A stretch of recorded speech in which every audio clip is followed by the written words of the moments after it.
Hello guys. Nakasama mo pala ang aking mga pinsan at mga kapatid. Maghahanap kami dito ng gagamba tsaka ibon. Kasama din po pala natin ang pugi ng Batangas. Ayun po.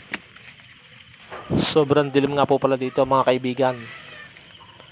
Buti na lang may mga dala sila mga lilingang sa linte. Nakakatakot din po dito.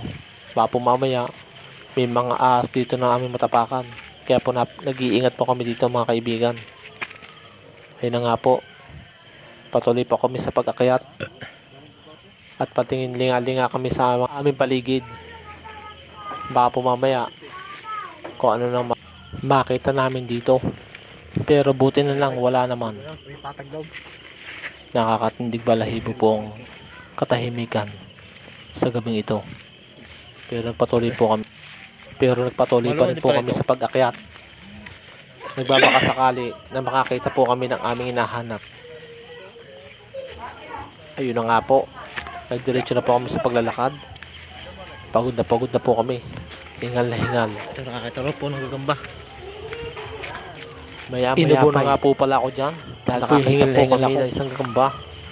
Nanibagong yata po ako sa pag-akyat sa bundok. Napakaganda pong gagamba nito. Kapatid din isang gagamba. Ayun nga po't nilintahan na po na. Wow. At kinuha ko nga po yan para ipasalubong po ko po sa akin. Kaalis na sana po ako. Pero na nga po nakuhanin at ibibigay ko po sa aking anak. Iyak ang parents. Dahil po ang aking anak ay napakahilig po sa gagamba. Bigla naman po nakita na aking kapatid. Pero sabi ng sinabi sa akin, hindi naman doon po. At kaya binalikan ko po ulit. Ayun na nga po't kinuha ko na. Ayun na nga po, kinuha ko na po ang gagamba. Ibibigay po yan sa aking anak. At nagpatuloy pa nga po kami sa aming paglalakad. Hanggang sa makarating kami sa patag. Kung saan po makikita ang mga magandang ilaw sa bayan ng Laurel.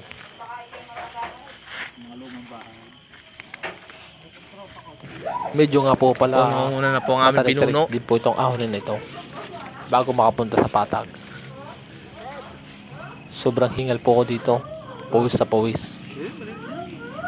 Pero tinaga ako na po para po makarating po kami. Sobrang hingal ko nga po pala dito talaga. Napakahirap pong umakyat ng bundok. Naninibago po ako. Dahil po sobrang tagal ko po hindi na umakyat ng bundok. Ayun na nga po at malapit na po kami. Ito malakas signal. Dito masarap magkuha yung bagong taon. Oh, pula signal ko din eh. Lakas ng signal.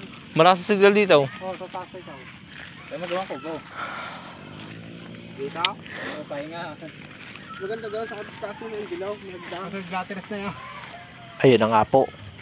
Hindi nga po kami nakakita ng maraming gagamba o ibon. Wow. Pero napakaganda tanawin ang aming nakita.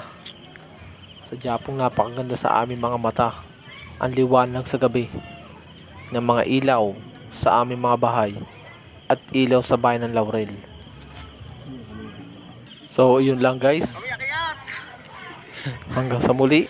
Paalam.